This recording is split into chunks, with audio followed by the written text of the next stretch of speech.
മജ്ജ്ഹിമനികായ 129 ബാലപണ്ഡിത soothe. ബാലൻ എന്ന് പറഞ്ഞു കഴിഞ്ഞാൽ മൂർഖൻ, അജ്ഞാനി, വിവേകമില്ലാത്തവൻ, അധർമ്മമാർഗത്തിൽ സഞ്ചരിക്കുന്നവൻ എന്നെല്ലാം അർത്ഥം. പണ്ഡിതൻ എന്ന് പറഞ്ഞു കഴിഞ്ഞാൽ പണ്ടത്തെ ഭാഷയിൽ പുസ്തകം പഠിച്ച വ്യക്തിയല്ല പണ്ഡിതൻ എന്ന് പറഞ്ഞിരുന്നത്. ആധ്യാത്മിക മാർഗത്തിൽ ചരിക്കുന്ന വ്യക്തി, ധർമ്മമാർഗത്തിൽ ചരിക്കുന്ന വ്യക്തി, നല്ല വ്യക്തി, പുണ്യം ചെയ്യുന്ന വ്യക്തി, ആ വ്യക്തിയാണ് പണ്ഡിതൻ എന്ന് വിളിച്ചിരുന്നത്. അപ്പോൾ ഈ സൂത്രത്തിൽ ബാലന്മാരെയും പണ്ഡിതന്മാരെയും പറ്റിയാണ് ഭഗവാൻ പറയുന്നത്. ഞാനിങ്ങനെ കേട്ടു, ഒരിക്കൽ ഭഗവാൻ ശ്രാവസ്തിയിൽ ജേതവനത്തിൽ വിഹരിക്കുകയായിരുന്നു, അനാഥപിണ്ഡകൻ്റെ ആശ്രമത്തിൽ വിഹരിക്കുകയായിരുന്നു. ആ സമയത്ത് ഭഗവാൻ ഭിക്ഷുക്കളെ ഇങ്ങനെ അഭിസംബോധന ചെയ്തു. ഭിക്ഷുക്കളെ, അഭിവന്ദ്യ ഗുരുവേ എന്ന് പറഞ്ഞ് ആ ഭിക്ഷുക്കൾ ഭഗവാന് പ്രത്യുത്തരം കൊടുത്തു. ഭഗവാൻ ഇപ്രകാരം പറഞ്ഞു: ഭിക്ഷുക്കളെ, ബാലന്മാർക്ക് അല്ലെങ്കിൽ മൂർഖന്മാർക്ക് 3 ലക്ഷണങ്ങളുണ്ട്, 3 നിമിത്തങ്ങളുണ്ട്, 4 പ്രദർശനങ്ങളുണ്ട്. ഈ 3 എന്താണ്? ഒരു മൂർഖനായിട്ടുള്ള വ്യക്തി അല്ലെങ്കിൽ ബാലനായിട്ടുള്ള വ്യക്തി തെറ്റായിട്ടായിരിക്കും ചിന്തിക്കുക, തെറ്റായിട്ടായിരിക്കും സംസാരിക്കുക, തെറ്റായിട്ടായിരിക്കും പ്രവർത്തിക്കുക. ഒരു മൂർഖനായിട്ടുള്ള വ്യക്തി തെറ്റായിട്ട് ചിന്തിച്ചിട്ടില്ല എങ്കിൽ, തെറ്റായിട്ട് സംസാരിച്ചിട്ടില്ല എങ്കിൽ, തെറ്റായിട്ട് പ്രവർത്തിച്ചിട്ടില്ല എങ്കിൽ എങ്ങനെയാണ് പണ്ഡിതനായിട്ടുള്ള ഒരു വ്യക്തിക്ക് ആ മൂർഖനെ പറ്റി അറിയാൻ സാധിക്കുക, അല്ലെങ്കിൽ ആ ബാലനെ പറ്റി അറിയാൻ സാധിക്കുക? അങ്ങനെ ചെയ്യുമ്പോൾ മാത്രമാണ് ഈ വ്യക്തി ഒരു ബാലനാണ്, അല്ലെങ്കിൽ ഒരു മൂർഖനാണ്, അസത്യപുരുഷനാണ് എന്ന് ആ വ്യക്തിക്ക് മനസ്സിലാകുന്നത്. ബാലനായിട്ടുള്ള വ്യക്തി അല്ലെങ്കിൽ മൂർഖനായിട്ടുള്ള വ്യക്തി, ആ വ്യക്തി തെറ്റായിട്ടാണ് ചിന്തിക്കുന്നത്, തെറ്റായിട്ടാണ് സംസാരിക്കുന്നത്, തെറ്റായിട്ടാണ് പ്രവർത്തിക്കുന്നത്. അതിനാലാണ് ഒരു പണ്ഡിതന് ആ വ്യക്തിയെ അറിയാൻ സാധിക്കുന്നത്. ഈ വ്യക്തി തെറ്റായിട്ടുള്ള വ്യക്തിയാണ്, ഈ വ്യക്തി മൂർഖനായിട്ടുള്ള വ്യക്തിയാണ്, ഈ വ്യക്തി സത്യമില്ലാത്ത വ്യക്തിയാണ്. ഭിക്ഷുക്കളെ, ഒരു ബാലൻ അല്ലെങ്കിൽ മൂർഖൻ ഈ വർത്തമാന ജീവിത കാലത്ത് 3 തരത്തിലുള്ള ദുഃഖം, അതേപോലെ തന്നെ 3 തരത്തിലുള്ള ദൗർമനസം അനുഭവിക്കുന്നു. ദൗർമനസം എന്ന് പറയുന്നത് മനസ്സിലുള്ള ദുർമനസ്. ഉദാഹരണമായിട്ട് ഭിക്ഷുക്കളെ, ഒരു മൂർഖനായിട്ടുള്ള ഒരു വ്യക്തി ഒരു പരിഷത്തിൽ ഇരിക്കുകയാണ് എന്ന് കരുതുക, ഒരു വഴിവക്കത്ത് ഇരിക്കുകയാണ്, അല്ലെങ്കിൽ 4 കൂടിയ ഒരു റോഡിൻ്റെ കവലയിലിരിക്കുകയാണ്. ആ സമയത്ത് ശരിയായിട്ടുള്ള കാര്യങ്ങൾ എന്താണ് എന്നതിനെപ്പറ്റി ആൾക്കാർ ചർച്ച ചെയ്യുകയാണ്. ആ സമയത്ത് ഉദാഹരണമായിട്ട് ആ മൂർഖനായിട്ടുള്ള വ്യക്തി കൊല്ലുന്ന വ്യക്തിയാണ്, പ്രാണികളെ കൊല്ലുന്ന വ്യക്തിയാണ്, മോഷ്ടിക്കുന്ന വ്യക്തിയാണ്, വ്യഭിചാരം ചെയ്യുന്ന വ്യക്തിയാണ്, നുണ പറയുന്ന വ്യക്തിയാണ്, സുര, മെരയ്യ, മജ്ജ ഇങ്ങനെയുള്ള മാദക പദാർത്ഥങ്ങളെ സേവിക്കുന്ന വ്യക്തിയാണ്. അപ്പോൾ ആ മൂർഖനായിട്ടുള്ള വ്യക്തി ഇങ്ങനെ ചിന്തിക്കുന്നു: ഈ വ്യക്തികൾ ശരിയായിട്ടുള്ള കാര്യങ്ങളെക്കുറിച്ച്, നല്ല കാര്യങ്ങളെക്കുറിച്ചിട്ടാണ് ചർച്ച ചെയ്യുന്നത്. എന്നാൽ ഈ ചീത്തയായിട്ടുള്ള കാര്യങ്ങൾ എന്നിൽ കാണാൻ സാധിക്കും, അതുകൂടാതെ ഞാൻ ഈ ചീത്തയായിട്ടുള്ള കാര്യങ്ങൾ ചെയ്യാറുണ്ട്. ഭിക്ഷുക്കളെ, വർത്തമാന കാല ജീവിതത്തിൽ ഇതാണ് ഒരു മൂർഖനായിട്ടുള്ള വ്യക്തി അനുഭവിക്കുന്ന ദുഃഖം, ദൗർമനസം. ഇത് ഒരു തരത്തിലുള്ള ദുഃഖം, ദൗർമനസമാണ്. വീണ്ടും ഒരു മൂർഖനായിട്ടുള്ള വ്യക്തി ഇങ്ങനെ കാണുന്നു: രാജാവ് ഒരു കൊള്ളക്കാരനെ അല്ലെങ്കിൽ കള്ളനെ പിടിക്കുന്നു. അതിനുശേഷം ആ വ്യക്തിക്ക് പലതരത്തിലുള്ള ശിക്ഷകൾ കൊടുക്കുന്നു. ചാട്ടവാറ കൊണ്ട് അടിക്കുന്നു, ചൂരൽ കൊണ്ട് അടിക്കുന്നു, വടി കൊണ്ട് അടിക്കുന്നു.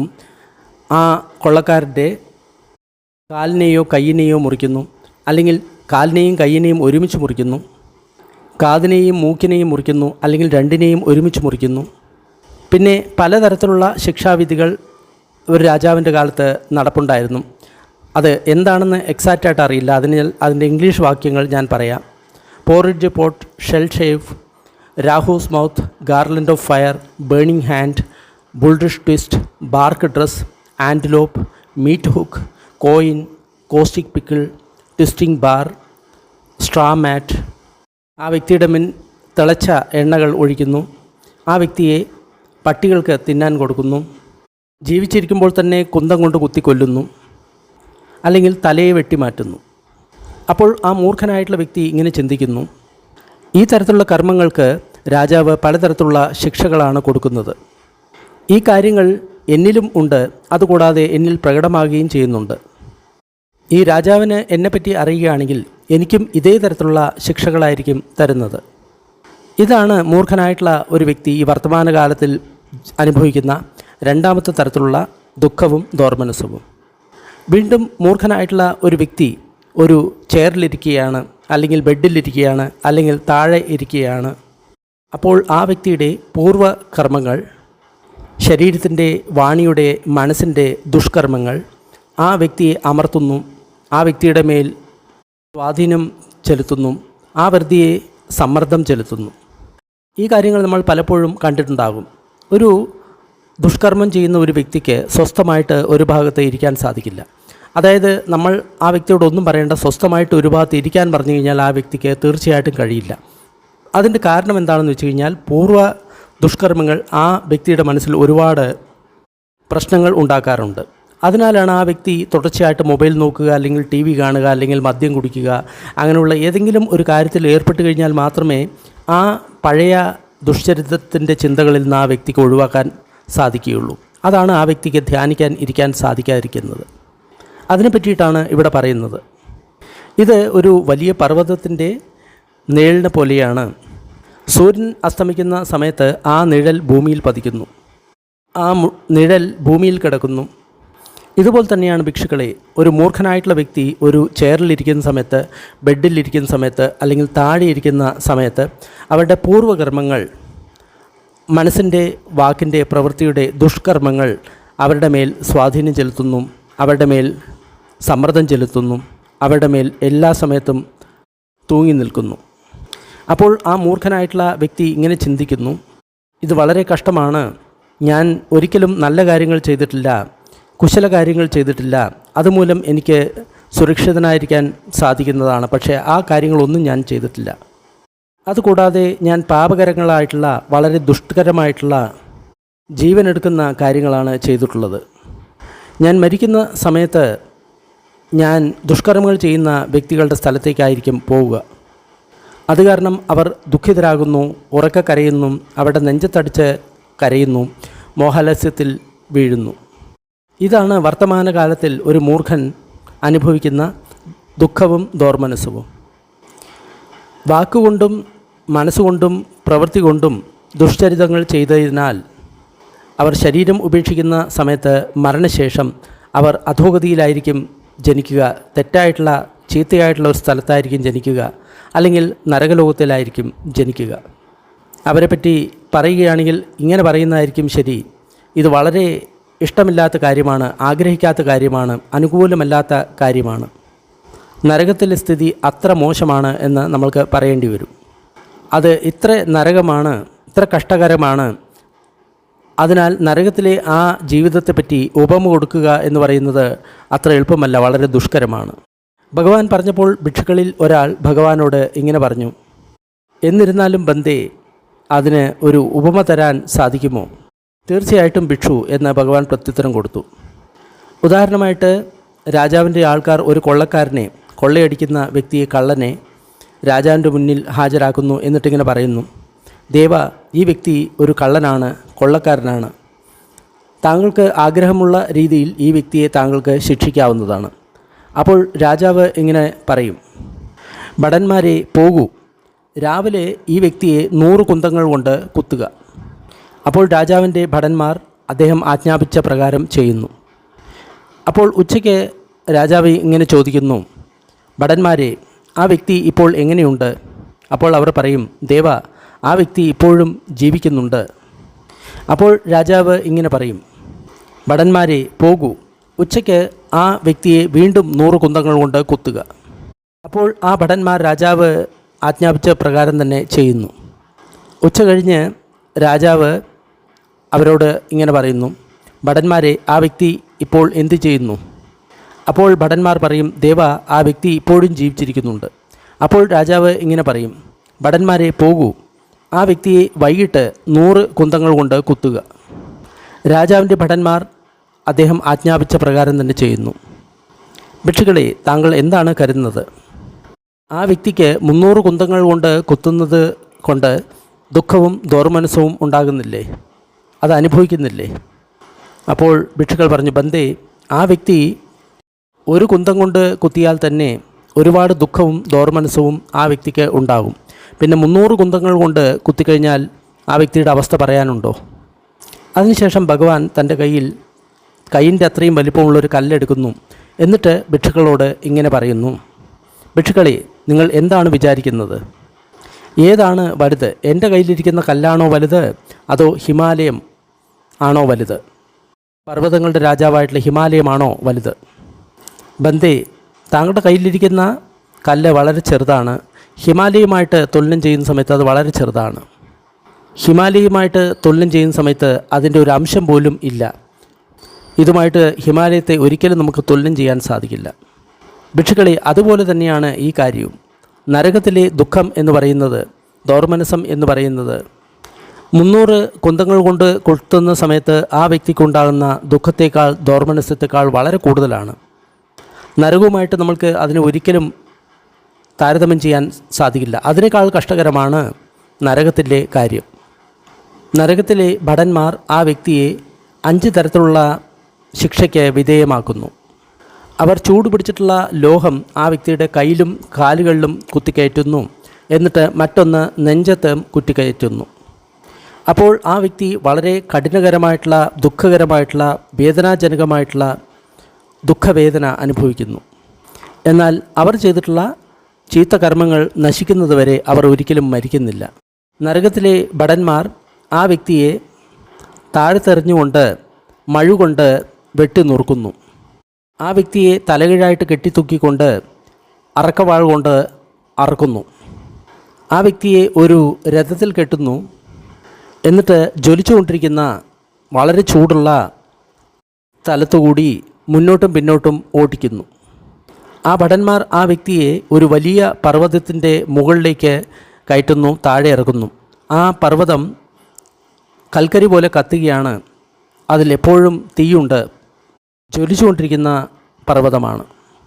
അതെല്ലാം മൂലം ആ വ്യക്തിക്ക് വളരെ കഠിനകരമായിട്ടുള്ള, ദുഃഖകരമായിട്ടുള്ള, തീവ്രമായിട്ടുള്ള വേദനകൾ ഉണ്ടാകുന്നു. പക്ഷേ ആ വ്യക്തിയുടെ പാപകർമ്മം തീരുന്നതുവരെ ആ വ്യക്തി മരിക്കുന്നില്ല. നരകത്തിലെ ഭടന്മാർ ആ വ്യക്തിയെ തലകീഴായി തൂക്കിപ്പിടിച്ചുകൊണ്ട് ഒരു ചെമ്പുപാത്രത്തിൽ കത്തിക്കൊണ്ടിരിക്കുന്ന, കനൽ പോലെ എരിഞ്ഞുകൊണ്ടിരിക്കുന്ന തീയിൽ വീണ്ടും വീണ്ടും ആ വ്യക്തിയെ മുക്കുന്നു. ആ വ്യക്തിക്ക് ആ സമയത്ത് വളരെ തീവ്രവും കഠിനമായിട്ടുള്ള വേദനയുള്ള അനുഭവം ഉണ്ടാകുന്നു. പക്ഷേ ആ വ്യക്തി പാപകർമ്മം തീരുന്നത് വരെ മരിക്കുന്നില്ല. ആ വ്യക്തിയെ നരകത്തിലെ ഭടന്മാർ തിളച്ചുകൊണ്ടിരിക്കുന്ന വെള്ളത്തിൽ മുക്കുന്നു. അതിനുശേഷം താഴെയും മുകളിലേക്കും എടുക്കുന്നു. അതിനുശേഷം ആ വ്യക്തിയെ കൊണ്ട് ആ വെള്ളം ചുറ്റിക്കുന്നു. അതുമൂലം ആ വ്യക്തിക്ക് വളരെ വേദനയുള്ള, കടുത്ത, ദുഃഖകരമായിട്ടുള്ള അനുഭവങ്ങൾ ഉണ്ടാകുന്നു. എന്നാൽ അവരുടെ പാപകർമ്മങ്ങൾ തീരുന്നതുവരെ ആ വ്യക്തി മരിക്കുന്നില്ല. നരകത്തിലെ ഭടന്മാർ ആ വ്യക്തിയെ മഹാനിരയത്തിൽ, നരകത്തിൽ എറിയുന്നു. ഇനി മഹാനരകത്തെ പറ്റിയുള്ള വർണ്ണനമാണ്. ആ മഹാനരകത്തിന് 4 വശങ്ങളുണ്ട്, 4 വാതിലുകളുണ്ട്. അത് തുല്യമായിട്ട് വിഭജിക്കപ്പെട്ടതാണ്. ആ നരകത്തിന് ചുറ്റും ഇരുമ്പ് കൊണ്ടുള്ള മതിലുകളുണ്ട്. അതിൻ്റെ മേൽക്കൂരയും ഇരുമ്പ് കൊണ്ടുള്ളതാണ്.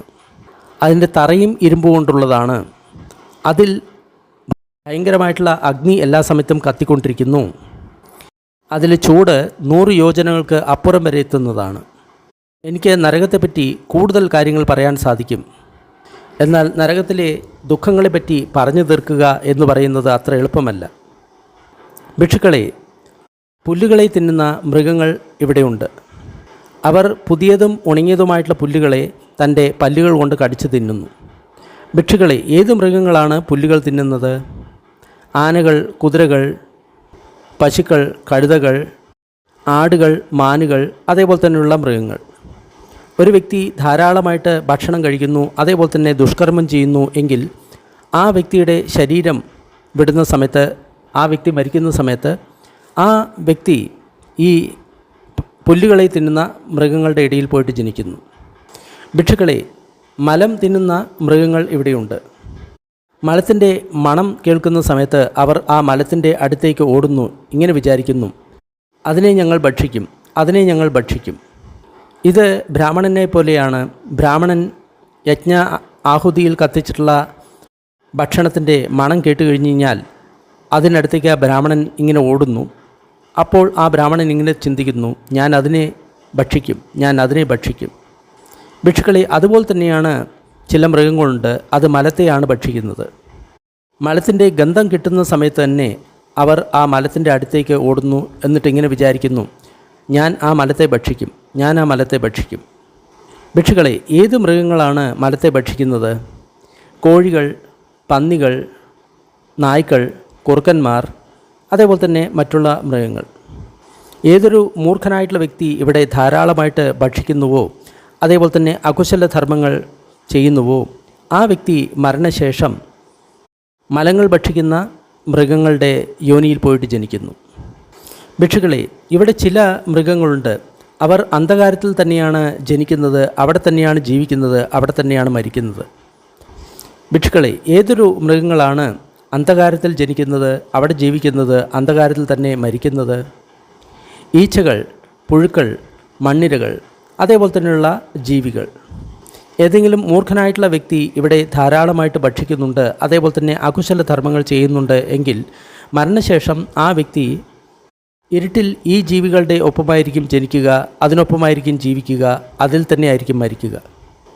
ഭിക്ഷുക്കളെ, ചില മൃഗങ്ങളുണ്ട്, അത് വെള്ളത്തിലാണ് ജനിക്കുന്നത്, അവിടെയാണ് ജീവിക്കുന്നത്, അവിടെയാണ് മരിക്കുന്നത്.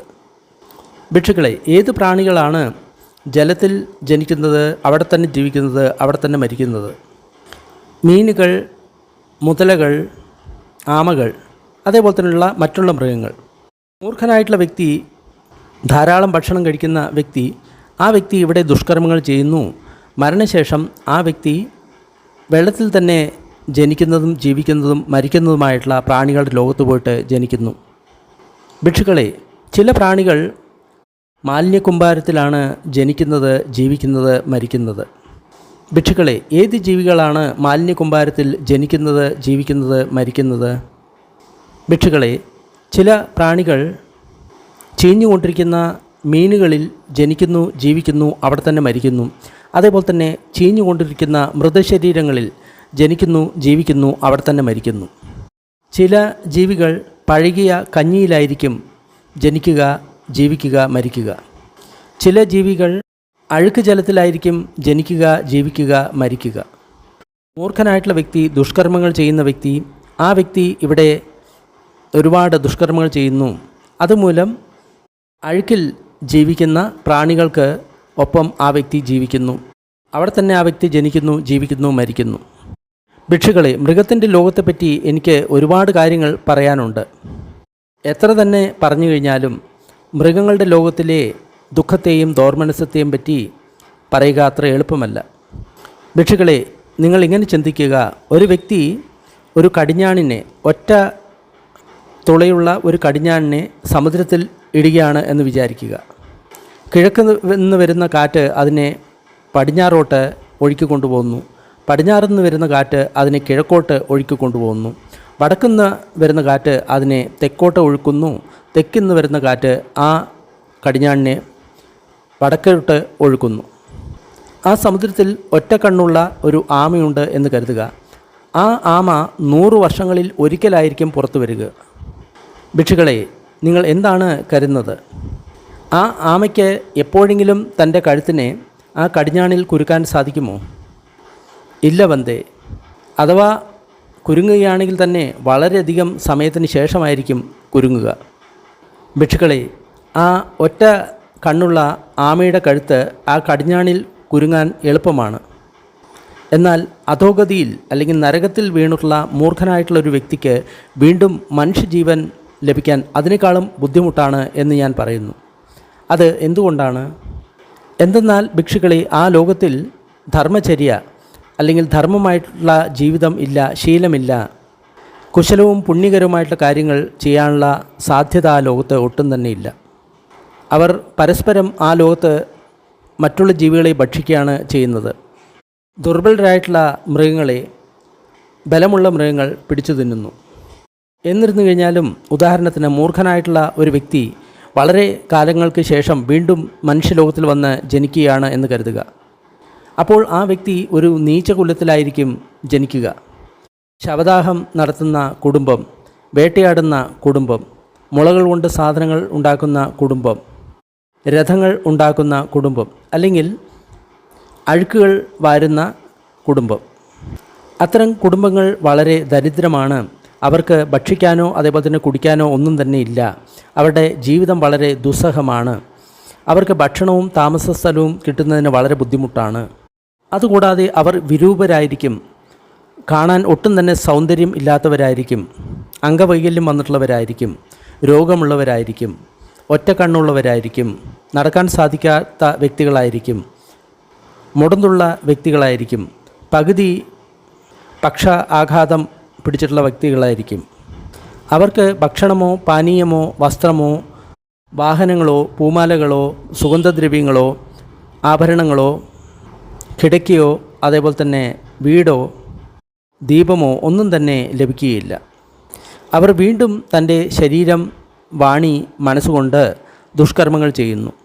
അവർ വീണ്ടും ശരീരം ഉപേക്ഷിക്കുന്ന സമയത്ത് മരണശേഷം അവർ അധോലോകത്ത് ജനിക്കുന്നു, നരകത്തിൽ പോയിട്ട് ജനിക്കുന്നു, പശുപക്ഷികളുടെ ലോകത്ത് പോയിട്ട് ജനിക്കുന്നു. ഉദാഹരണമായിട്ട് ഒരു ചൂതുകളിക്കാരന് തൻ്റെ ഭാര്യയും കുട്ടികളും അതേപോലെ തന്നെ എല്ലാ സ്വത്തുക്കളും നഷ്ടപ്പെടുകയാണ്. ആ വ്യക്തിക്ക് തൻ്റെ കൈകളും നഷ്ടമായിക്കൊണ്ട് അവർ തടവിലാക്കപ്പെടുന്നു, ജയിലിൽ അടയ്ക്കപ്പെടുന്നു. അങ്ങനെ കൈകൾ നഷ്ടമാകുന്നത് വളരെ തുച്ഛമായിട്ടുള്ള കാര്യമാണ്.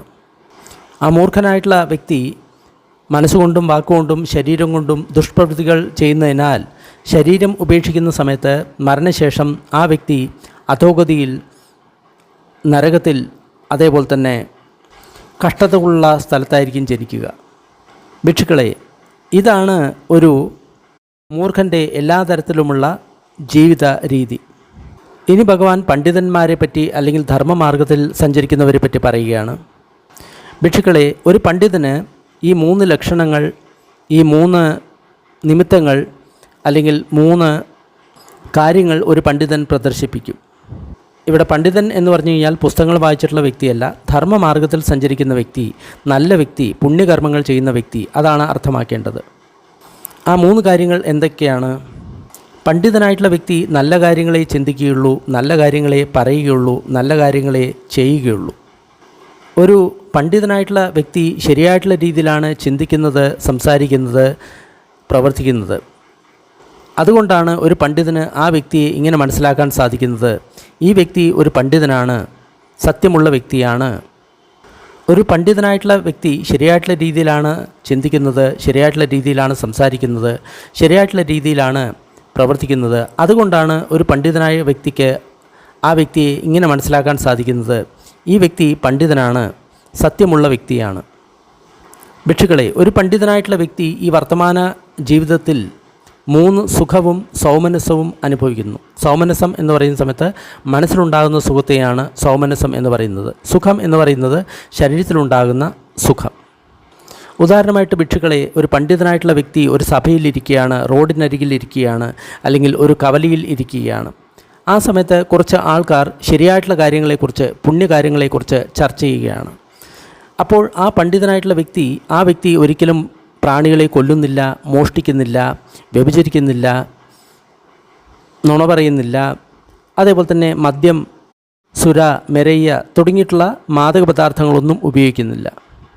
അപ്പോൾ പണ്ഡിതനായിട്ടുള്ള വ്യക്തി ഇങ്ങനെ ചിന്തിക്കുന്നു, ഈ വ്യക്തികൾ നല്ല കാര്യങ്ങൾ, കുശലകരമായിട്ടുള്ള കാര്യങ്ങൾ അതിനെ പറ്റിയിട്ടാണ് പറയുന്നത്. ആ നല്ല കാര്യങ്ങൾ എല്ലാം തന്നെ എന്നിൽ കാണാവുന്നതാണ്. അതുകൂടാതെ ഞാൻ ചെയ്യുന്ന കാര്യങ്ങളെല്ലാം അതുതന്നെയാണ്. ഭിക്ഷുക്കളെ, ഇതാണ് വർത്തമാനകാലത്തിൽ ആ വ്യക്തി അനുഭവിക്കുന്ന ആദ്യത്തെ സുഖവും സൗമനസ്സവും. സൗമനസ്സം എന്ന് പറയുന്ന സമയത്ത് നല്ല മനസ്സ്. വീണ്ടും ഭിക്ഷുക്കളെ, ഒരു പണ്ഡിതനായിട്ടുള്ള വ്യക്തി, രാജാവ് ഒരു കൊള്ളക്കാരനെ അല്ലെങ്കിൽ ഒരു കള്ളനെ പിടിക്കുന്നത് കാണുന്നു. അതിനുശേഷം ആ കള്ളന്, കൊള്ളക്കാരന് പലതരത്തിലുള്ള ശിക്ഷകൾ കൊടുക്കുന്നത് കാണുന്നു. ആ വ്യക്തിയെ ചാട്ട കൊണ്ട് അടിക്കുന്നു, ചൂരൽ കൊണ്ട് അടിക്കുന്നു, വടി കൊണ്ട് അടിക്കുന്നു. ആ വ്യക്തിയുടെ കൈയും കാലും വെട്ടിക്കളയുന്നു, അല്ലെങ്കിൽ രണ്ടും വെട്ടിക്കളയുന്നു. ആ വ്യക്തിയുടെ മൂക്കും ചെവിയും വെട്ടിക്കളയുന്നു, അല്ലെങ്കിൽ രണ്ടും വെട്ടിക്കളയുന്നു. പിന്നെ പലതരത്തിലുള്ള ശിക്ഷകളുണ്ട്. അതിൻ്റെ മലയാളം അർത്ഥം അറിയില്ല, എന്തായാലും ഇംഗ്ലീഷ് വായിക്കാം. Porridge pot, shell shave, Rahul mouth, garland of fire, burning hand, bulrush twist, bark dress, antelope, meat hook, coins, caustic pickle, twisting bar, straw mat. അതേപോലെ തന്നെ തിളച്ച എണ്ണകൾ ആ വ്യക്തിയുടെ മേൽ ഒഴിക്കുന്നു. ആ വ്യക്തിയെ പട്ടികൾക്ക് തിന്നാൻ കൊടുക്കുന്നു. ആ വ്യക്തിയെ ജീവിച്ചിരിക്കുന്ന സമയത്ത് തന്നെ കുത്തിക്കൊല്ലുന്നു. അല്ലെങ്കിൽ ആ വ്യക്തിയുടെ തല വെട്ടിമാറ്റുന്നു. അപ്പോൾ പണ്ഡിതനായിട്ടുള്ള വ്യക്തി ഇങ്ങനെ ചിന്തിക്കുന്നു, ഇത്തരം കാര്യങ്ങൾക്ക് രാജാവ് വളരെ കടുത്ത ശിക്ഷയാണ് കൊടുക്കുന്നത്. പക്ഷേ ഇത്തരം കാര്യങ്ങൾ എന്നിൽ ഇല്ല, ഞാൻ അത്തരം കാര്യങ്ങൾ ഒരിക്കലും ചെയ്യുന്നില്ല. ഇതാണ് ഈ വർത്തമാന ജീവിതത്തിൽ തന്നെ പണ്ഡിതനായിട്ടുള്ള ആ വ്യക്തി അനുഭവിക്കുന്ന സുഖവും സോമനസ്സവും.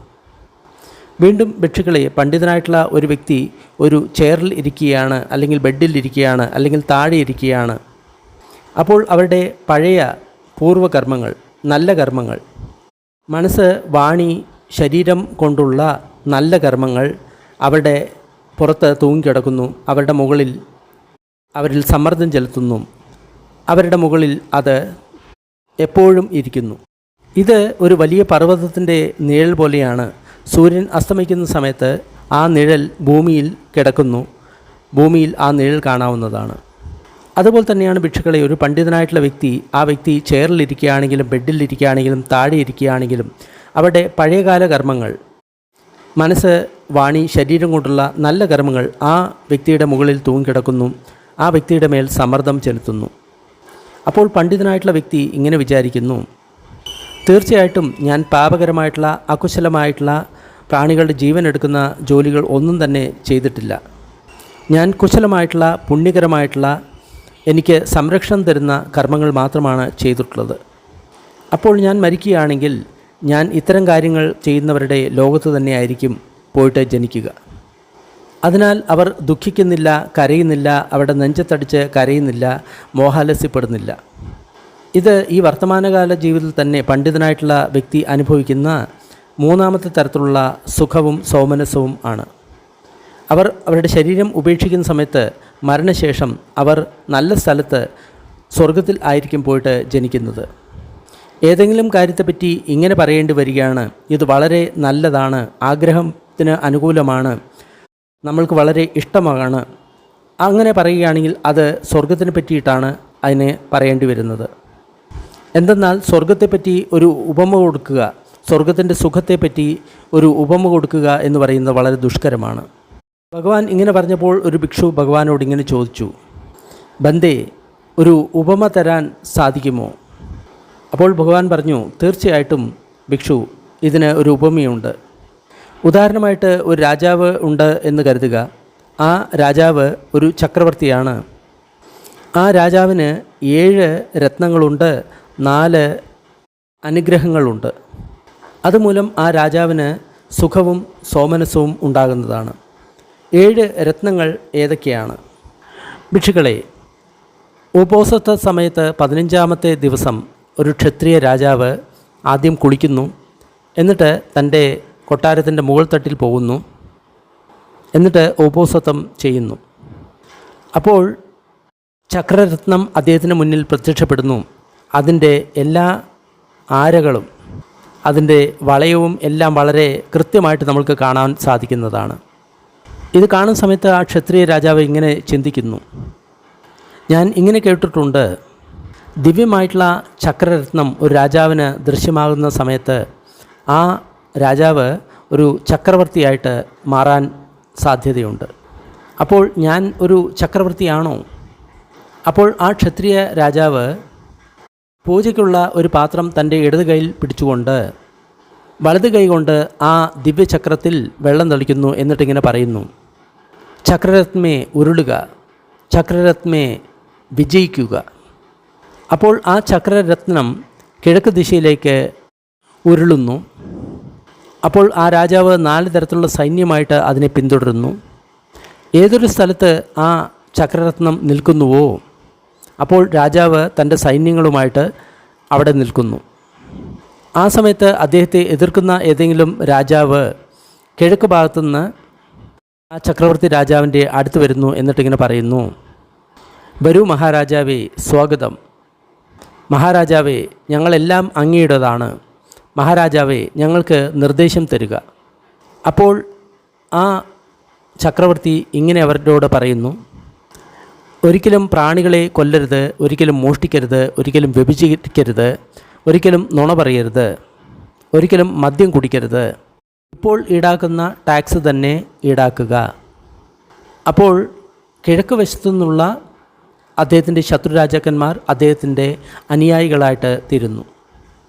അപ്പോൾ ആ ചക്രരത്നം കിഴക്ക് വശത്തുള്ള സമുദ്രത്തിൽ പോയിട്ട് ചേരുന്നു. എന്നിട്ട് ആ സമുദ്രത്തിൽ നിന്ന് പുറത്തു വരുന്നു. എന്നിട്ട് അത് തെക്കോട്ട് ഉരുളുന്നു. അപ്പോൾ തെക്ക് വശത്തുള്ള രാജാക്കന്മാർ ഈ ചക്രവർത്തിയുടെ അടുത്ത് വന്ന് അവരോട് ആ ചക്രവർത്തിക്ക് കീഴടങ്ങുന്നു. അപ്പോൾ തെക്ക് വശത്തുള്ള സമുദ്രത്തിൽ നിന്ന് ഈ ചക്രരത്നം വീണ്ടും പുറത്തു വരുന്നു. എന്നിട്ട് പടിഞ്ഞാറ് വശത്തേക്ക് പോകുന്നു. അപ്പോൾ പടിഞ്ഞാറ് വശത്ത് ഈ ചക്രം എവിടെ നിൽക്കുന്നു അവിടെയുള്ള രാജാക്കന്മാരും ഈ ചക്രവർത്തിക്ക് അധീനരാകുന്നു. സമുദ്രത്തിൽ നിന്ന് അത് പുറത്തു വന്നതിന് ശേഷം അത് വടക്കോട്ട് പോകുന്നു. അപ്പോൾ രാജാവ് 4 സേനകളോടും കൂടി വടക്കോട്ട് പോകുന്നു. ആ ചക്രരത്നം എവിടെ നിൽക്കുന്നുവോ അവിടെ രാജാവും സേനയും നിൽക്കുന്നു. അപ്പോൾ വടക്കു നിന്നുള്ള അദ്ദേഹത്തിൻ്റെ ശത്രുരാജാവ് അദ്ദേഹത്തിൻ്റെ അടുത്ത് വരുന്നു. എന്നിട്ട് ഇങ്ങനെ ചക്രവർത്തിയോട് പറയുന്നു, മഹാരാജാവേ സ്വാഗതം, മഹാരാജാവേ ഞങ്ങൾ താങ്കളുടേതാണ്, ദയവ് ചെയ്ത് ഞങ്ങൾക്ക് നിർദ്ദേശങ്ങൾ തരിക. അപ്പോൾ ആ ചക്രവർത്തി അവരോട് ഇങ്ങനെ പറയുന്നു, ഒരിക്കലും പ്രാണികളെ കൊല്ലരുത്, മോഷ്ടിക്കരുത്, വ്യഭിചരിക്കരുത്, നുണ പറയരുത്, മദ്യം കുടിക്കരുത്, ഇപ്പോൾ ഈടാക്കുന്ന ടാക്സ് തന്നെ ഈടാക്കുക. അപ്പോൾ ആ ദിശയിലും ഉള്ള ശത്രുരാജാക്കന്മാർ അദ്ദേഹത്തിൻ്റെ അനുയായികൾ ആയിത്തീരുന്നു. അപ്പോൾ സമുദ്രത്താൽ മൂടപ്പെട്ട ആ ഭൂഖണ്ഡത്തെ മുഴുവൻ ജയിച്ച ആ രാജാവ് സ്വന്തം തലസ്ഥാനത്തേക്ക് തിരിച്ചു വരുന്നു. എന്നിട്ട് സ്വന്തം അന്തഃപുരത്തിൻ്റെ വാതിൽക്കൽ നിൽക്കുന്നു. സ്വന്തം അന്തഃപുരത്തെ ആ രാജാവ് ശോഭിപ്പിക്കുന്നു. അങ്ങനെയാണ് ഒരു ചക്രരത്നം ഒരു ചക്രവർത്തിയുടെ മുന്നിൽ പ്രത്യക്ഷമാവുന്നത്. അടുത്തതായിട്ട് ഒരു ഹാത്യരത്നം അല്ലെങ്കിൽ ആനയുടെ രത്നം ഒരു ചക്രവർത്തിയുടെ മുന്നിൽ പ്രത്യക്ഷമാവുന്നു. ആ ആനയ്ക്ക് മുഴുവൻ വെള്ള നിറമായിരിക്കും. അതുകൂടാതെ ദിവ്യശക്തികൾ ഉണ്ടായിരിക്കും.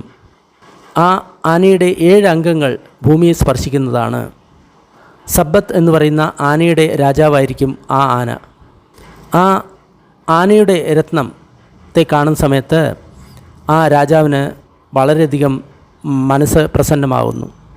ഈ ആന തീർച്ചയായിട്ടും ഒരു നല്ല വാഹനമായിരിക്കും. ഈ ആനയെ മെരുക്കാൻ സാധിച്ചാൽ വളരെ നന്നായിരുന്നു. അപ്പോൾ ആ ആനയുടെ രത്നം മെരുക്കലിന് വിധേയമാകുന്നു. ഒരുപാട് കാലം മെരുങ്ങിയതുപോലെയായിരിക്കും ആ ആന പ്രവർത്തിക്കുക. ഒരിക്കൽ ആ രാജാവ് ആ ആനരത്നത്തെ പരീക്ഷിക്കും. ആ ആനയുടെ പുറത്തിരുന്ന് സമുദ്രത്താൽ ചുറ്റപ്പെട്ട ആ ഭൂഖണ്ഡത്തെ മുഴുവൻ പ്രദക്ഷിണം ചെയ്ത് രാവിലത്തെ ബ്രേക്ക്ഫാസ്റ്റിന് മുൻപായിട്ട് ആ രാജാവ് തിരിച്ചെത്തുന്നു. അത്തരം ആനയുടെ രത്നമാണ് ഒരു ചക്രവർത്തിക്ക് ദൃശ്യമാകുന്നത്. അടുത്തതായിട്ട് ആ ചക്രവർത്തിക്ക് ഒരു അശ്വരത്നമായിരിക്കും ദൃശ്യമാകുന്നത്, അല്ലെങ്കിൽ കുതിരയുടെ രത്നം. ആ കുതിര എല്ലാം വെള്ള നിറമുള്ളതാണ്. അതുകൂടാതെ ദിവ്യശക്തിയുള്ള കുതിരയാണ്. അതിൻ്റെ തല കറുത്തിട്ടാണ്. അതിൻ്റെ പേര് വലാഹഗോ എന്ന് ആയിരിക്കും. അത് കുതിരകളുടെ രാജാവായിരിക്കും. ആ കുതിരയെ കാണുന്ന സമയത്ത് രാജാവിൻ്റെ മനസ്സ് പ്രസന്നമാകുന്നു.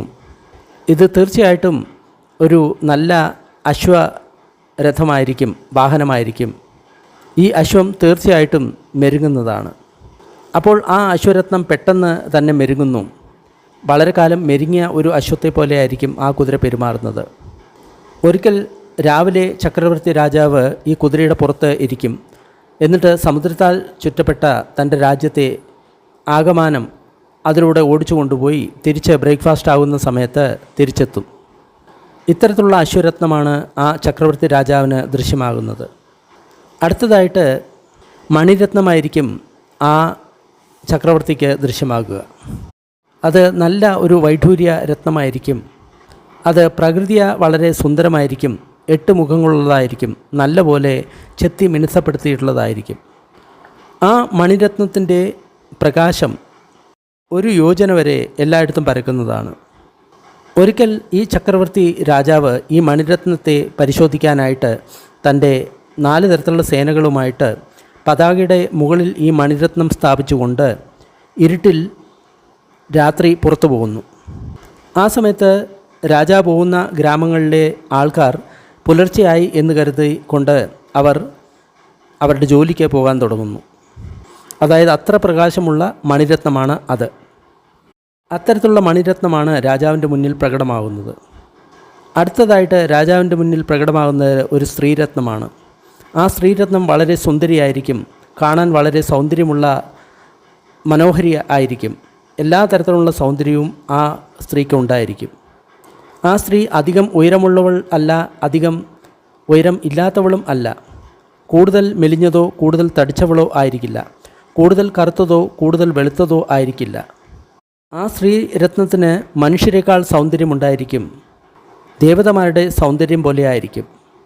ആ സ്ത്രീയുടെ സ്പർശം എന്ന് പറയുന്നത് വളരെ മൃദുലമായിട്ടുള്ള പഞ്ഞിയുടെ സ്പർശം പോലെ ആയിരിക്കും. തണുപ്പായിരിക്കുന്ന സമയത്ത് അവളുടെ കാലുകൾ ചൂടുള്ളതായിരിക്കും. ചൂടുള്ള സമയത്ത് അവളുടെ കാലുകൾ തണുപ്പുള്ളതായിരിക്കും. അവളുടെ ശരീരത്തിൽ നിന്ന് ചന്ദനത്തിൻ്റെ സുഗന്ധമായിരിക്കും പുറത്തു വരിക. അതേപോലെ തന്നെ മുഖത്തിൽ നിന്ന് താമരയുടെ സുഗന്ധമായിരിക്കും പുറത്തു വരിക. രാജാവ് ഉണരുന്നതിന് മുമ്പ് അവൾ ഉണരുന്നതാണ്. രാജാവ് കിടക്കാൻ പോകുന്നതിന് ശേഷമായിരിക്കും അവൾ കിടക്കുക. അവൾ വളരെ അനുസരണയുള്ളവളായിരിക്കും, വളരെ നല്ല രീതിയിൽ പെരുമാറുന്നവളായിരിക്കും, വളരെ മര്യാദയോടുകൂടി സംസാരിക്കുന്നവളായിരിക്കും. ആ സ്ത്രീരത്നം ആ ചക്രവർത്തി രാജാവിനെ ചിന്തയിൽ കൂടി ഒരിക്കലും വഞ്ചിക്കില്ല. പിന്നെ കർമ്മത്താൽ എങ്ങനെയാണ് വഞ്ചിക്കുക? അത്തരത്തിലുള്ള ഒരു സ്ത്രീരത്നമായിരിക്കും ആ ചക്രവർത്തി രാജാവിൻ്റെ മുന്നിൽ വരുന്നത്. അടുത്തതായിട്ട് ആ രാജാവിൻ്റെ മുന്നിൽ വരുന്നത് ഗൃഹപതി രത്നമായിരിക്കും. ഗൃഹപതി എന്ന് പറയുമ്പോൾ ഗൃഹസ്ഥരത്നം. ആ ഗൃഹസ്ഥ രത്നത്തിന് ദിവ്യചക്ഷു ഉണ്ടായിരിക്കുന്നതാണ്. ആ ദിവ്യചക്ഷു അദ്ദേഹത്തിൻ്റെ പൂർവ്വജന്മത്തിൻ്റെ കർമ്മപ്രകാരമാണ് ഉണ്ടാകുന്നത്. ആ ദിവ്യചക്ഷുവിനാൽ ആ ഗൃഹപതി രത്നത്തിന് ഒളിഞ്ഞു കിടക്കുന്ന നിധിയെ കാണാൻ സാധിക്കും. അതിന് അവകാശികൾ ഉണ്ടെങ്കിലും ഇല്ലെങ്കിലും കാണാൻ സാധിക്കും. ആ ഗൃഹപതി രത്നം ചക്രവർത്തി മഹാരാജാവിൻ്റെ അടുത്ത് പോകും. എന്നിട്ട് അദ്ദേഹത്തോട് പറയും, ദേവ, താങ്കൾ സ്വസ്ഥനായിട്ടിരിക്കൂ, താങ്കളുടെ ധനത്തെ ഞാൻ കൈകാര്യം ചെയ്യാം. ഒരിക്കൽ ഈ ചക്രവർത്തി രാജാവ് ഈ ഗൃഹപതി രത്നത്തെ പരിശോധിക്കാനായിക്കൊണ്ട് ഒരു ബോട്ടിൽ കയറി ഗംഗയുടെ മധ്യത്തിൽ എത്തുന്നു. അതിനുശേഷം ഈ ഗൃഹപതി രത്നത്തോട് ഇങ്ങനെ പറയുന്നു, ഗൃഹപതി, എനിക്ക് സ്വർണ്ണ നാണയങ്ങൾ എനിക്ക് വളരെ ആവശ്യമുണ്ട്. അപ്പോൾ ആ ഗൃഹപതി രത്നം മഹാരാജാവിനോട് ഇങ്ങനെ പറയുന്നു, തീർച്ചയായിട്ടും മഹാരാജാവേ, താങ്കളുടെ ഈ ബോട്ടിനെ നദിയുടെ അരികിലേക്ക് മാറ്റുക. അപ്പോൾ ചക്രവർത്തി ഇങ്ങനെ പറയുന്നു, ഗൃഹപതി, ഇപ്പോൾ ഇവിടെ വെച്ച് തന്നെ എനിക്ക് സ്വർണ്ണ നാണയങ്ങൾ വേണം. അപ്പോൾ ആ ഗൃഹപതി തൻ്റെ 2 കൈകളെയും ആ വെള്ളത്തിൽ മുക്കുന്നു. എന്നിട്ട് ഒരു നിധിപാത്രം അതിൽ നിന്ന് പുറത്തെടുക്കുന്നു. അതിൽ മുഴുവൻ സ്വർണ്ണ നാണയങ്ങൾ ആയിരിക്കും. എന്നിട്ട് രാജാവിനോട് ഇങ്ങനെ പറയുന്നു, രാജാവേ, ഇത്ര മതിയോ? ഇത്രമാത്രം മതിയോ? അപ്പോൾ ചക്രവർത്തി രാജാവ് അദ്ദേഹത്തോട് പറയുന്നു, ഗൃഹപതി, ഇത്ര മതിയാണ്, ഇത്ര തന്നെ ധാരാളമാണ്. അത്തരത്തിലുള്ള ഗൃഹപതി രത്നമായിരിക്കും ഒരു ചക്രവർത്തി രാജാവിൻ്റെ മുന്നിൽ പ്രകടമാകുന്നത്. അടുത്തതായിട്ട് രാജാവിൻ്റെ മുന്നിൽ പ്രകടമാകുന്നത് പരിനായക രത്നമാണ്. അതായത് നല്ല ഉപദേഷ്ടാവ്, ഉപദേഷ്ടാവിൽ ഏറ്റവും രത്നമായിട്ടുള്ള വ്യക്തി. ആ ഉപദേഷ്ടാവ് പണ്ഡിതനായിരിക്കും, യോഗ്യനായിരിക്കും, നല്ല ബുദ്ധിയുള്ളവനായിരിക്കും. രാജാവിന് വേണ്ടി ആരെ നിയമിക്കണം, ആരെ പുറത്താക്കണം, ആരെ വെച്ചുകൊണ്ടിരിക്കണം എന്നുള്ള കാര്യങ്ങളെല്ലാം ഈ ഉപദേഷ്ടാവ് ചെയ്യുന്നതാണ്.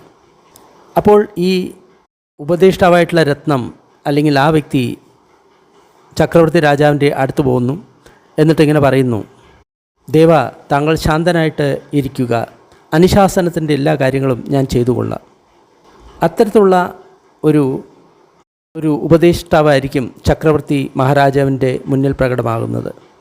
ഈ 7 തരത്തിലുള്ള രത്നമാണ് ഒരു ചക്രവർത്തി രാജാവിന് ഉണ്ടാകുക. ആ ചക്രവർത്തി രാജാവിന് 4 അനുഗ്രഹങ്ങൾ ഉണ്ടായിരിക്കും. ആ ചക്രവർത്തി രാജാവ് വളരെ സുന്ദരനായിരിക്കും, കാണാൻ യോഗ്യനായിരിക്കും, വളരെ സുന്ദരൻ ആയിരിക്കും. മനുഷ്യർക്ക് ഇല്ലാത്ത തരത്തിലുള്ള സൗന്ദര്യം, ദേവന്മാരുടെ സൗന്ദര്യം ആ ചക്രവർത്തിക്ക് ഉണ്ടായിരിക്കും. ഇതാണ് ആ ചക്രവർത്തി രാജാവിനുള്ള ആദ്യത്തെ അനുഗ്രഹം. അടുത്തതായിട്ട് ആ ചക്രവർത്തി രാജാവ് വളരെ കാലം ജീവിക്കും. മറ്റുള്ളവർ ജീവിക്കുന്നതിനേക്കാൾ കൂടുതൽ കാലം ജീവിക്കും. ഇതാണ് രണ്ടാമത്തെ അനുഗ്രഹം. വീണ്ടും ആ ചക്രവർത്തി മഹാരാജാവ് ഒരിക്കലും അസുഖബാധിതൻ ആകില്ല, ഒരിക്കലും ശരീരത്തിന് സുഖമില്ലാതെ ആകില്ല. അദ്ദേഹത്തിൻ്റെ വയറിന് ഭക്ഷണങ്ങളെ ദഹിപ്പിക്കാനുള്ള നല്ല കഴിവുണ്ടായിരിക്കും. ആ വയറ് കൂടുതൽ ചൂടുള്ളതോ കൂടുതൽ തണുപ്പുള്ളതോ ആയിരിക്കില്ല. മറ്റുള്ള വ്യക്തികളേക്കാൾ നല്ല ദഹനശക്തി ആ രാജാവിന് ഉണ്ടായിരിക്കും. ഇതാണ് 3ാമത്തെ അനുഗ്രഹം. അടുത്തതായിട്ട് ആ ചക്രവർത്തി മഹാരാജാവിന് ബ്രാഹ്മണന്മാരും അതേപോലെ തന്നെ ഗൃഹസ്ഥന്മാരും അവർക്കെല്ലാം പ്രിയങ്കരനായിരിക്കും ഈ മഹാരാജാവ്. അത് ഒരു പിതാവിന് പുത്രന്മാരെ പോലെ ആയിരിക്കും. അതേപോലെ തന്നെ ഈ ബ്രാഹ്മണന്മാരും ഗൃഹസ്ഥന്മാരും ഒരു ചക്രവർത്തി രാജാവിന് അതേപോലെ പ്രിയങ്കരായിരിക്കും, മക്കൾ അച്ഛന് പ്രിയങ്കരമാകുന്നത് പോലെ. ഒരിക്കൽ ഈ ചക്രവർത്തി രാജാവ് തൻ്റെ 4 സേനകളുമായിട്ട് ഉദ്യാനത്തിലേക്ക് പോയി. അപ്പോൾ ബ്രാഹ്മണന്മാരും ഗൃഹസ്ഥന്മാരും അദ്ദേഹത്തിൻ്റെ അടുത്ത് പോയിട്ട് ഇങ്ങനെ പറഞ്ഞു, ദേവ, താങ്കൾ പതുക്കെ പോകൂ, ഞങ്ങൾക്ക് താങ്കളെ കൂടുതൽ സമയം കാണാൻ ആഗ്രഹമുണ്ട്. അപ്പോൾ ആ രാജാവ് രഥമോടിക്കുന്ന വ്യക്തിയോട് പറഞ്ഞു, സാരഥി, താങ്കൾ പതുക്കെ ഓടിക്കുക, അതുമൂലം എനിക്ക് ഈ ബ്രാഹ്മണന്മാരെയും ഗൃഹസ്ഥന്മാരെയും കൂടുതൽ സമയം കാണാൻ സാധിക്കും. ഇതാണ് 4ാമത്തെ അനുഗ്രഹം. ഭിക്ഷുക്കളെ, ഈ 4 അനുഗ്രഹങ്ങളാണ് ഒരു ചക്രവർത്തി മഹാരാജാവിന് ഉള്ളത്. ഭിക്ഷുക്കളെ, താങ്കൾ എന്താണ് കരുതുന്നത്? ഭിക്ഷുക്കളെ, ഈ ചക്രവർത്തിക്ക് ഈ 7 രത്നങ്ങളുണ്ട്, അതേപോലെ തന്നെ 4 അനുഗ്രഹങ്ങൾ ഉണ്ട്. അതുമൂലം ആ ചക്രവർത്തിക്ക് സുഖവും സോമനസവും ഉണ്ടാകില്ലേ? ബന്ദേ, ആ ചക്രവർത്തി മഹാരാജാവിന് ഇതിൽ ഏതെങ്കിലും ഒരു രത്നം ഉണ്ടെങ്കിൽ തന്നെ ആ ചക്രവർത്തി രാജാവിന് ഒരുപാട് സുഖവും സൗമനസ്സവും അനുഭവിക്കാൻ സാധിക്കും. അപ്പോൾ ആ ചക്രവർത്തി മഹാരാജാവിന് 7 രത്നങ്ങളും 4 അനുഗ്രഹങ്ങൾ ഉണ്ടെങ്കിൽ പറയാൻ എന്താണ് ഉള്ളത്?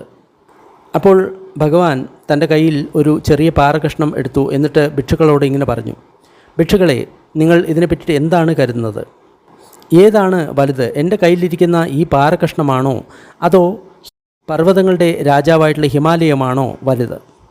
അപ്പോൾ ഭിക്ഷുക്കൾ പറഞ്ഞു, ബന്ദേ, താങ്കളുടെ കയ്യിലിരിക്കുന്ന കല്ല് ഹിമാലയവുമായിട്ട് താരതമ്യം ചെയ്യുന്ന സമയത്ത് വളരെ തുച്ഛമാണ്. അത് ഒരിക്കലും നമ്മൾക്ക് താരതമ്യം ചെയ്യാൻ സാധിക്കില്ല. അതുപോലെ തന്നെയാണ് ഭിക്ഷുക്കളെ, സ്വർഗവുമായിട്ട് താരതമ്യം ചെയ്യുന്ന സമയത്ത് ഈ 7 രത്നവും 4 അനുഗ്രഹവും കൊണ്ട് അനുഗ്രഹീതമായിട്ടുള്ള ഒരു ചക്രവർത്തിയുടെ രാജാവിനേക്കാൾ കൂടുതൽ സുഖവും സൗമനസ്സുമാണ് അവിടെ ലഭിക്കുന്നത്, സ്വർഗത്തിൽ ലഭിക്കുന്നത്. അതുമായിട്ട് ഈ രാജാവിൻ്റെ സുഖത്തിന് നമ്മൾ ഒരിക്കലും തുലനം ചെയ്യാൻ സാധിക്കില്ല. അതായത് രാജാവിനേക്കാളും സുഖമാണ് സ്വർഗത്തിൽ ലഭിക്കുന്നത് എന്നാണ് ഭഗവാൻ പറയുന്നത്. വീണ്ടും ഭിക്ഷുക്കളെ, പണ്ഡിതനായിട്ടുള്ള ഒരു വ്യക്തി വളരെ കാലത്തിന് ശേഷം ആ വ്യക്തി മനുഷ്യ യോനിയിൽ വീണ്ടും പിറക്കുകയാണ് എന്ന് കരുതുക. അപ്പോൾ ആ വ്യക്തി വളരെ നല്ല കുടുംബത്തിലായിരിക്കും പിറക്കുക. നല്ല ക്ഷത്രിയ കുടുംബത്തിൽ, ബ്രാഹ്മണൻ്റെ കുടുംബത്തിൽ, അല്ലെങ്കിൽ ഗൃഹസ്ഥൻ്റെ കുടുംബത്തിൽ, വളരെയധികം ധനമുള്ള, സ്വാധീനമുള്ള, ഇഷ്ടംപോലെ സ്വർണവും വെള്ളിയുമുള്ള, ധാരാളം സ്വത്തും ആസ്തിയുമുള്ള, ധാരാളം ധനവും ധാന്യവുമുള്ള കുടുംബത്തിലായിരിക്കും ആ പണ്ഡിതനായിട്ടുള്ള വ്യക്തി ജനിക്കുക. അതുകൂടാതെ ആ വ്യക്തി സുന്ദരനായിരിക്കും, കാണാൻ യോഗ്യനായിരിക്കും, സുന്ദരനായിരിക്കും, വളരെയധികം സുന്ദരനായിരിക്കും. ആ വ്യക്തിക്ക് ധാരാളം ഭക്ഷണവും പാനീയവും വസ്ത്രവും വണ്ടികളും പൂമാലയും സുഗന്ധദ്രവ്യങ്ങളും ആഭരണങ്ങളും കിടക്കാനുള്ള കിടക്കയും വീടും ദീപങ്ങളും ലഭിക്കുന്നതാണ്. അതിനാൽ അവർ വീണ്ടും തൻ്റെ മനസ്സുകൊണ്ടും വാക്കുകൊണ്ടും ശരീരം കൊണ്ടും നല്ല പ്രവൃത്തികളായിരിക്കും ചെയ്യുന്നത്. അതിനുശേഷം അവർ ശരീരം ഉപേക്ഷിക്കുന്ന സമയത്ത് മരണശേഷം അവർ നല്ല സ്ഥലത്ത് സ്വർഗത്തിലായിരിക്കും പോയി ജനിക്കുക. ഉദാഹരണമായിട്ട് ഒരു ചൂതുകളിക്കാരൻ ധാരാളം ധനം നേടി, തൻ്റെ ആദ്യത്തെ നല്ല കൈകൾ കൊണ്ട് ധാരാളം ധനം നേടി. ആ കൈകളുമായിട്ട് താരതമ്യം ചെയ്യുന്ന സമയത്ത് പണ്ഡിതനായിട്ടുള്ള വ്യക്തി, ആ വ്യക്തി ശരീരം ഉപേക്ഷിക്കുന്ന സമയത്ത് മരണശേഷം സ്വർഗ്ഗലോകത്തുമായിട്ടാണ് ജനിക്കുന്നത്. അതുമായിട്ട് താരതമ്യം ചെയ്യുന്ന സമയത്ത് ആ നല്ല കൈകൾ താരതമ്യം ചെയ്യാൻ യോഗ്യമല്ലാത്തതാണ്. ഇതാണ് പണ്ഡിതനായിട്ടുള്ള വ്യക്തിയുടെ മുഴുവൻ കാര്യങ്ങളും. ഇതാണ് ഭഗവാൻ പറഞ്ഞത്. ആ ഭിക്ഷുക്കൾ തൃപ്തരായി ഭഗവാൻ പറഞ്ഞുള്ള കാര്യങ്ങളെ അനുമോദനം ചെയ്തു. ബാലപണ്ഡിത സുത്തം നിഷ്ഠിതം. ഈ സൂത്രത്തിൽ പണ്ഡിതനും അതേപോലെ തന്നെ മൂർഖനും തമ്മിലുള്ള വ്യത്യാസമാണ് പറഞ്ഞിരിക്കുന്നത്. സൂത്രം ഇഷ്ടമായി കഴിഞ്ഞാൽ ലൈക്ക് ചെയ്യുക, ഷെയർ ചെയ്യുക. കൂടുതൽ സൂത്രങ്ങൾ ഡിസ്ക്രിപ്ഷൻ ബോക്സിലുണ്ട്. അല്പസമയം നമ്മൾക്ക് പുണ്യവിതരണത്തിൻ്റെ അഭ്യാസം ചെയ്യാം. ദുഃഖം അനുഭവിക്കുന്ന സർവ്വപ്രാണികളും ദുഃഖത്തിൽ നിന്ന് മുക്തരാകട്ടെ. ഭയം അനുഭവിക്കുന്ന സർവ്വപ്രാണികളും ഭയത്തിൽ നിന്ന് വിമുക്തരാകട്ടെ. ശോകം അനുഭവിക്കുന്ന സർവ്വപ്രാണികളും ശോകത്തിൽ നിന്ന് വിമുക്തരാകട്ടെ. എല്ലാ പ്രാണികൾക്കും മുക്തി ലഭിക്കട്ടെ. നമ്മൾ നേടിയ ഈ പുണ്യത്തിൽ സർവ്വജീവികളും പങ്കാളികളാകട്ടെ. അതുമൂലം സർവ്വപ്രാണികൾക്കും സുഖവും സന്തോഷവും ഉണ്ടാകട്ടെ. ഭൂമിയിലും ആകാശത്തിലും ഉള്ള സർവ്വപ്രാണികളും അധോലോകത്തെയും മനുഷ്യലോകത്തെയും ദേവലോകത്തെയും രൂപ അരൂപ ബ്രഹ്മലോകത്തിലെയും സർവ്വപ്രാണികളും നമ്മളുടെ ഈ പുണ്യത്തിൽ പങ്കാളികളാകട്ടെ. അതിശക്തരായിട്ടുള്ള ദേവന്മാരും ബ്രഹ്മന്മാരും ബുദ്ധശാസനത്തെ സംരക്ഷിക്കട്ടെ. സാധു സാധു സാധു.